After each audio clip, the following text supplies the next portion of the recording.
अब देखिए आगे पुण्यात्माओं, परमात्मा ने बिल्कुल तोड़ पाड़ दिया। इस सत्संग में परमात्मा कह रहे हैं कि परमात्मा ना तो झूठा होता है और ना परमात्मा झूठ कह सकता है। इसके बाद फिर आप जो सत्संग सुनेंगे धर्मदास जी वाला, उसमें फिर आपको दिमाग लगाने की जरूरत है। ये उसकी शुरुआत है, उसकी भूमिका है, ये साबित करने के लिए कि परमात्मा ना झूठा होता है और ना परमात्मा झूठ कह सकता। तो फिर आपने अगले सत्संग में ये दिमाग लगाना पड़ेगा, ये विचार करना पड़ेगा कि इस सत्संग में परमात्मा 650 साल पहले धर्मदास जी को जो बात वर्तमान समय के लिए बोल रहे हैं, फिर वो कैसे झूठी हो सकती हैं। यानी 100% सच कि इस समय कौन आएगा। सुनिए। तो चौराहे पर खड़ा होकर कहा करते परमात्मा, जहां ये ब्राह्मण कथा कर रहे होते थे तो उस समय परमात्मा को बहुत मार पड़ा करती थी, पीटा करते थे, घसीटा करते थे। लेकिन परमात्मा सत्य है, उसके वचन सत्य है, उसका अस्तित्व सत्य है। वो झूठ ना कह सकता और ना ही वो झूठ होता है। परमात्मा सत्य होता है, परमात्मा का वचन सत्य होता है, परमात्मा का अस्तित्व सत्य होता है। परमात्मा ना झूठ कह सकता, ना वो झूठ होता है। एक बार फिर सुन लो, फिर अगले सत्संग पे विचार करना। तो उस समय परमात्मा को बहुत मार पड़ा करती थी, पीटा करते थे, घसीटा करते थे। लेकिन परमात्मा सत्य है, उसके वचन सत्य है, उसका अस्तित्व सत्य है। वो झूठ ना कह सकता और ना ही वो झूठ होता है। परमात्मा झूठ नहीं हो सकता। जो वचन परमेश्वर ने बोल दिए वो कदाचित झूठे नहीं हो सकते, क्योंकि ना परमात्मा झूठा होता है, ना परमात्मा का वचन झूठा होता है और ना परमात्मा झूठ कह सकता। तो अब जो धर्मदास जी का जो सत्संग है आगे, उस सत्संग को ध्यान से सुनना पुण्यात्माओं। और परमात्मा ने धर्मदास जी को कहा कि धर्मदास, आगे चल के कलयुग की पिछली पीढ़ी में इतना घोर समय आ जाएगा कि लोग इस भक्ति को स्वीकार करने से भी कतराएंगे। काल उनको इतना मैला कर देगा, उनकी मनोवृत्ति को इतना दूषित कर देगा कि लोग भक्ति को स्वीकार करने के लायक नहीं बचेंगे। और धर्मदास, उस समय मैं जाऊंगा, जीवों को पार करूंगा, करोड़ों का मोक्ष करूंगा। तो धर्मदास जी को शंका हो गई। धर्मदास जी ने कहा कि परमात्मा, जब आज इस समय और इतना सब कुछ झूठ, आडंबर, पाखंड फैला हुआ है और मेरे जैसा प्राणी परमात्मा आपको नहीं समझ पाया, मेरे जैसा नीच आपको नहीं समझ पाया, और आप कहते हो परमात्मा 650 साल बाद तो इतना दूषित हो जाएगा सारा लोक। उस समय परमात्मा आप कैसे अपनी जानकारी कराओगे? कैसे उन जीवों को आप अपना सत्य ज्ञान समझाओगे? कैसे सतलोक के विषय में उनके दिमाग में सच्चाई को आप अंदर करोगे? तो धर्मदास जी बहुत ज्यादा चिंतित हो गए। तब परमात्मा ने कहा, हाँ, तो उन्होंने कहा कि भाई उस समय मेरा दास जाएगा। तो कहा कि परमात्मा, आज तो आप खुद आए हुए हो और आज भी हम आपकी बात नहीं मान रहे, और उस समय कह रहे हो कि मेरा दास जाएगा। तो परमात्मा उस समय कैसे मानेंगे? मैं तो ये सोच सोच के परेशान हो रहा हूं। घना चिंतित हो गया धर्मदास। फिर गुरुजी ने बताया कि परमात्मा ने धर्मदास से कहा, जब धर्मदास बहुत ज्यादा चिंतित हो गया तो परमात्मा ने कहा कि धर्मदास, चिंता मत कर, मैं तुझे सच्ची बात बताता हूं। उस समय मैं खुद ही जाऊंगा, 12वें पंथ हम ही चलावें, सब पंथों को मिटा के एक पंथ चलावें। गुरुजी ने कहा, उस समय परमात्मा ने कहा कि धर्मदास, 12वें पंथ में खुद ही जाऊंगा। और फिर आगे परमात्मा ने क्या कहा कि काल के आगे परमात्मा ने थोड़ा सा पर्दा डालना था, इसलिए काल को परमात्मा ने यह कहा था कि मेरा दास जाएगा, लेकिन हकीकत में मैं खुद ही जाऊंगा। सुनिए, यानी परमेश्वर सतगुरु रामपाल जी महाराज जी इस सत्संग के माध्यम से, क्योंकि सत्संग आप और हमारे लिए किए जा रहे हैं पुण्यात्माओं, आप और हमारे लिए, तो आप और हमारे लिए संकेत दिया परमात्मा ने कि आज मैं खुद ही आया हुआ हूं, मैं खुद ही कबीर हूं। सत्संग परमात्मा ही किया करते हैं, क्योंकि सत्य भगवान ही बोल सकता है, सत्य परमात्मा ही बता सकता है। परमात्मा ने कहा था, चौथा युग जब कलयुग आएगा तब मैं अपना एक दास भेजूंगा। परमात्मा छुपकर ही बोलते हैं। क्या कह रहे हैं? परमात्मा छुपकर ही बोलते हैं। परमात्मा ने कहा कि जब चौथा युग कलयुग आएगा तब मैं अपना दास भेजूंगा। फिर कह रहे हैं कि परमात्मा छुपकर ही बोलते हैं।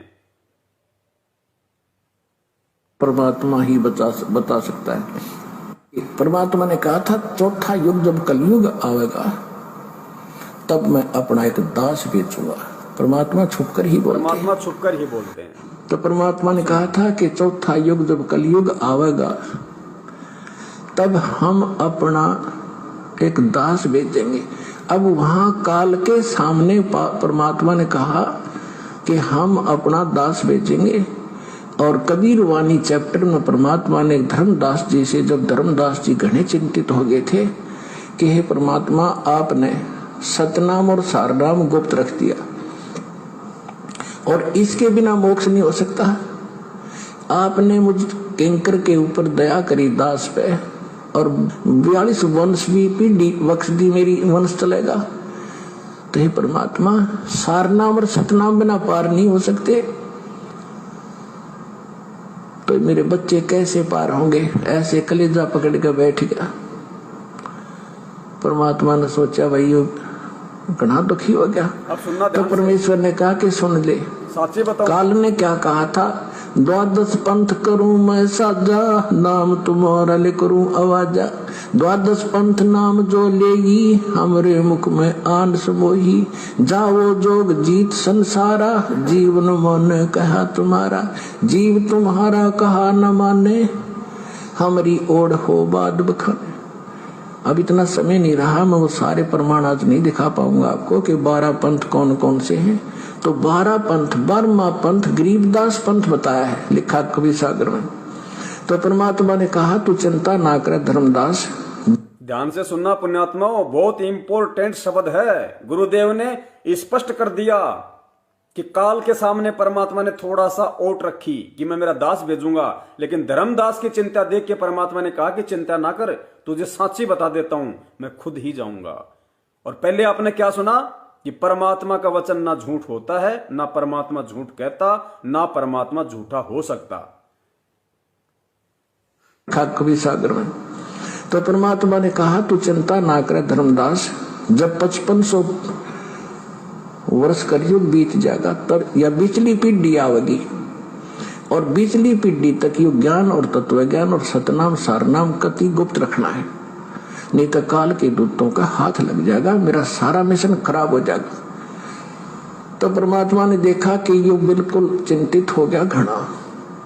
तब परमेश्वर ने कहा धर्मदास, जब साची बताऊं तेरे ते, तब धर्मदास साची बताऊं तेरे ते। पुण्यात्मा सत्संग के माध्यम से गुरुजी हमारा ध्यान आकर्षित करना चाह रहे हैं। ये सत्संग धर्मदास जी के लिए नहीं किया जा रहा, वो पुण्यात्मा तो सतलोक में बैठी है। ये सत्संग आप और हमारे लिए किया जा रहा है, ये विश्वास दिलाने के लिए कि वर्तमान में तेरे गुरु रूप में कौन है। परमेश्वर ने कहा धर्मदास, जब साची बताऊं तेरे ते, तब धर्मदास ने कहा कि भगवान आज कितना अच्छा समय है, कलयुग स्टार्ट है सन 1398 में और 1512 तक, और आज भी लोग ना मानते, और आप कह रहे हो अगर भयंकर कलयुग पैदा कर देगा, काल ऐसा जुल्म कर देगा, हाहाकार मच जाएगी, इंसान कर्तगनी हो जाएंगे, तो उस समय कैसे पार होंगे? आज तो आप भी विद्वान हैं और फिर भी ना मान रहे ये लोग। तो परमात्मा ने कहा जब 5500 वर्ष कलयुग बीतेगा और बर्मा वंश चल चुका होगा इस काल का, यानी गरीबदास पंथ तक, तो उस बर्मे पंथ में मैं आऊंगा स्वयं। इस 12वें पंथ में मैं आऊंगा स्वयं।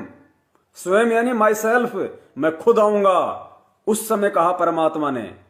तो परमात्मा का वचन कभी झूठा नहीं हो सकता। 7 वचन पलटे नहीं, चाहे पलट जाए ब्रह्मांड, आज स्वयं कबीर परमात्मा धरती पे मौजूद है। आगे देखो, परमात्मा ने कहा, फिर काल को थोड़ा सा परमात्मा ने झांसा दिया कि मेरा दास जाएगा, लेकिन धर्मदास को सत्य कह दिया कि मैं स्वयं ही आऊंगा।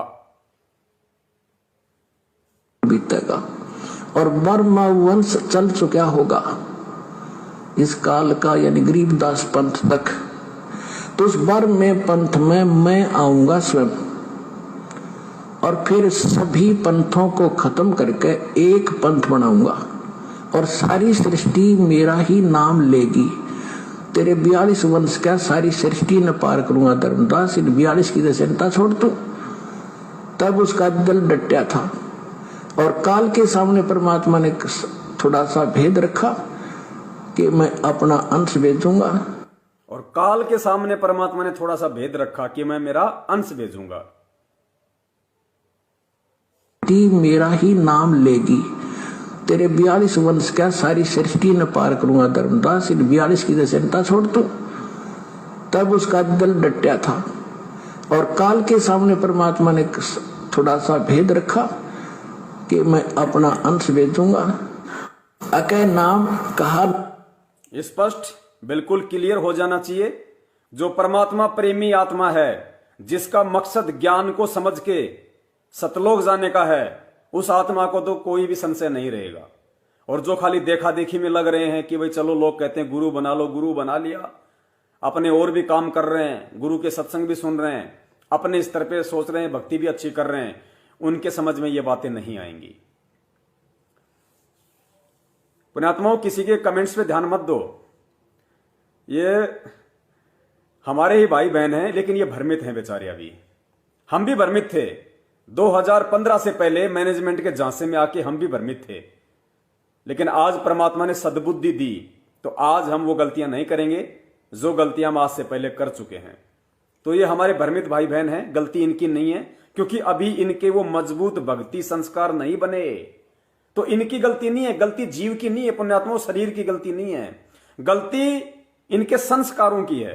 क्योंकि जब जब वो परमात्मा इस पृथ्वी पे आता है तो वो हम उसको परमात्मा नहीं मान पाते, उस विश्वास के साथ हम भक्ति नहीं कर पाते, उस संत पे विश्वास करके वो दान पुण्य नहीं कर पाते, जिस कारण से आत्मा के संस्कार इतने मजबूत नहीं बन पाते। और जब तक आत्मा के भक्ति संस्कार मजबूत नहीं होंगे, तब तक उस आत्मा को गुरु और परमात्मा के बीच की खाई को पार करना महाभारत के जैसा है। तो ये बेचारे बीमार हैं, इन बीमारों से थोड़ी सहानुभूति दिखाओ भाई, इनके साथ प्रेम से पेश आओ। ये भी हमारे भाई बहन हैं जो मैनेजमेंट के पीछे लगे हुए हैं, इनको थोड़ा प्रेम से पेश आओ इनके साथ में, इन पे भी दया होगी, ऐसी बात नहीं है। आप गुरुजी के सत्संग नहीं सुनते? जो लोग गुरुजी को गालियां दिया करते थे, पाखंडी कहा करते थे, ठग कहा करते थे, ईसाई मिशनरियों का एजेंट कहा करते थे, और जब उनको आगे चल के सत्यता का ज्ञान हुआ, जब उनके संस्कार मजबूत हुए, परमात्मा ने उन पे दया की, वही गुरुजी के पैर पकड़ पकड़ के रो रो के माफी मांगते हैं, परमात्मा क्या हमारे वो पाप कर्म माफ हो जाएंगे जो हमने आपको अनजाने में गालियां निकाला करते थे? तो परमात्मा कहते हैं बच्चा कोई बात नहीं, नाव का तो स्वभाव है, चाहे इंसान बैठो चाहे पत्थर बैठो, उसका स्वभाव है पार करना। तो यही स्थिति आज इन आत्माओं की हम सत्सेवकों को लेके है। तो गलती इनकी नहीं, कमजोरी इनके संस्कारों की है, तो इनसे प्यार से पेश आओ। सत्साई तन मन शीस ईस अपने पे, तन मन शीस ईस अपने पे, पहले में चोट चढ़ावे जब कोई राम भक्त गत पावे हो जी, जब कोई राम भक्त गत पावे हो जी। तन मन शीस ईस अपने पे, तन मन शीस ईस अपने पे, पहले में चोट चढ़ावे जब कोई राम भक्त गत पावे हो जी, जब कोई राम भगत गत पावे हो जी। भाई सतगुरु तिलक अजप्पा माला, युक्त जटा रखवावे, सतगुरु तिलक अजप्पा माला, युक्त जटा रखवावे। जत को पीन सत का चोला, भीतर बेख बनावे जब कोई राम भगत गत पावे हो जी, जब कोई राम भगत गत पावे हो जी। भाई लोक लाज मर्याद जगत की, तरण ज्यों तोड़े बगावे, लोक लाज